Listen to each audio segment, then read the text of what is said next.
એક તરફ ગરમીનો પારો 42 ડિગ્રીને પાર પહોંચી ગયો છે, તો બીજી તરફ મોંઘવારીનો પારો પણ વધી રહ્યો છે, જેના લીધે ઉનાળો કાઢવો લોકો માટે આકરો બની ગયો છે.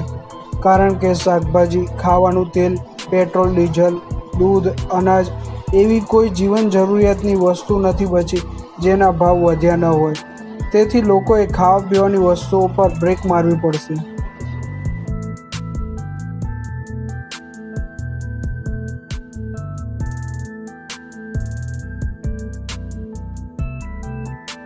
જોકે ઉનાળો આવતા જ શાકભાજીના ભાવ વધી જતા હોય છે.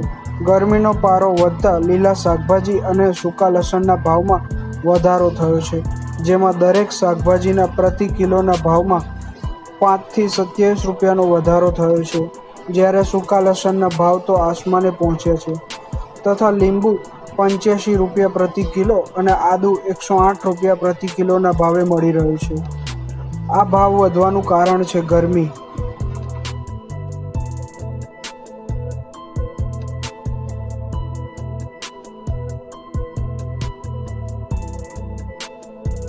ગરમીના લીધે શાકભાજીનું ઉત્પાદન ઘટી જાય છે, જેથી ભાવમાં વધારો થાય છે. તેમજ ઈંધણના ભાવમાં વધારો થતાં શાકભાજી બહારથી લાવવા મોંઘા પડી રહ્યા છે, જેના કારણે પણ તેના ભાવમાં વધારો થયો છે.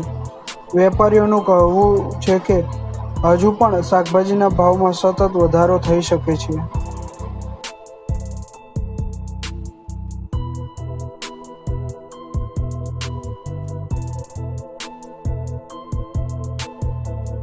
વેપારીઓના જણાવ્યા અનુસાર 3 દિવસ પહેલાંના ભાવની સરખામણીમાં આજે લીલા શાકભાજીમાં જોવા જઈએ તો રીંગણ, કોબીજ, ટામેટાં, ચોળી, મરચાં, દૂધી, ભીંડા, કાકડી, કારેલા, કોથમીર, ફુદીનો, ગાજર, સૂકું લસણ, સુરણ, સરગવો, પરવર, બીટ વગેરેના ભાવમાં 5 રૂપિયાથી લઈને 27 રૂપિયા સુધીનો વધારો નોંધાયો છે.